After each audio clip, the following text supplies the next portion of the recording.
So hello dear student, কেমন আছো? I hope প্রত্যেকে শুধু ভালো নয় ভীষণ ভালো আছো। দেখো স্ক্রিনের উপরে একটা প্রশ্ন লেখা আছে, তাই না? প্রশ্নটা কি বলা আছে দেখো, লগ বেস 2 নাম্বার হচ্ছে 4 into 3 to the power x minus 6 minus of log base 2 9 to the power x minus 6 is equal to 1। এটা সলিউশন করতে হবে, মানে এক্স এর ভ্যালু নির্ণয় করতে হবে। চলো ঠিক আছে, আমরা লিখে নিই প্রথম অঙ্কটা।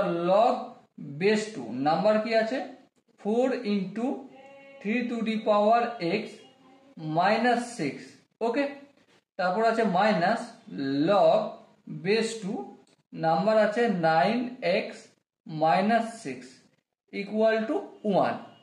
এবারে এই প্রশ্নের আনসারটা দেওয়ার আগে আমি একটা ফর্মুলা এখানটা রাফ হিসেবে লিখছি।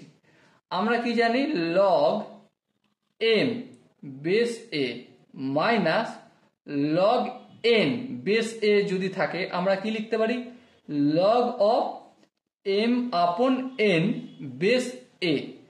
তাহলে এটা করা তখনই সম্ভব যখন বেস 1 থাকবে, তাই না? হ্যাঁ ঠিক। তাহলে দেখো এখানেও বেস 2 এখানেও বেস 2, তাহলে অনায়াসই আমরা ডিভাইড বাই লিখতে পারি। হ্যাঁ, তাহলে লগ বেস 2 লিখলাম, আর এখানে 4 into 3 to the power x minus 6 আপন 9 to the power x minus 6 is equal to 1। আচ্ছা, 1 এর বদলে আমরা লগ 2 বেস 2 লিখতে কি পারি? হ্যাঁ লিখতে পারি, কোনো অসুবিধা নেই। আচ্ছা, যদি তাই হয় তাহলে আলটিমেট আমাদের অঙ্কটা কোথায় গিয়ে দাঁড়ালো? এদিকে লগ বেস 2 এদিকে লগ বেস 2 হটিয়ে দাও, তাহলে কি হবে আমাদের 4 into 3 to the power x minus 6, নিচে হচ্ছে 9x, মানে এটাকে আমরা 3 টু দি পাওয়ার এক্স তার হোল স্কোয়ার লিখতে পারি মাইনাস 6 ইজ ইকুয়াল টু 2 হবে। ওকে, এর এক ধাপ পড়ে যাই। আমরা যদি 3 টু দি পাওয়ার এক্সটাকে পি বলে মনে করি, কি বলে মনে করি? পি। তাহলে আলটিমেট কি পাবো? 4p মাইনাস 6 আপন P A square minus 6 is equal to 2। এবারে আমরা তো নর্মালি ক্যালকুলেশন করতে পারি, যেমন তেমনই করব। 4p minus 6 P A square minus 6 কে 2 দিয়ে মাল্টিপল করলে ডেফিনেটলি 2p স্কোয়ার মাইনাস 12। এবার সমানের অপোজিট দিকে যদি নিয়ে যাই, এদিকে 0 পড়ে থাকবে, এখানে 2p স্কোয়ার রইল, এখানে প্লাস 4p ছিল, সমান অপোজিট দিকে মাইনাস 4p, আর এখানে মাইনাস 12 ছিল, এখানে মাইনাস 6 আছে, মাইনাস 6 টা অপোজিট দিকে প্লাস 6, তো minus 12 plus 6 that's mean minus 6। এবার এখান থেকে প্রতিটা থেকে 2 যদি কমন নিয়ে নিই, P square minus 2p minus 3 হবে, আর 2 কমন নিয়ে অপোজিট দিকে 0/2 করে দিলাম। ঠিক আছে, সো আলটিমেট আমরা যেটা পাচ্ছি 0 ইকুয়াল টু, এবারে middle term factor I hope আমরা প্রত্যেকে করতে জানি, সেটা কি P square minus 3p plus P minus 3 করলাম। এর পরের স্টেপে 0 equal to P common now, P common নিলে পি মাইনাস 3, আর এখান থেকে প্লাস 1 কমন নাও, তো ডেফিনেটলি পি মাইনাস 3, তাহলে 0 equal to P minus 3 into P plus 1।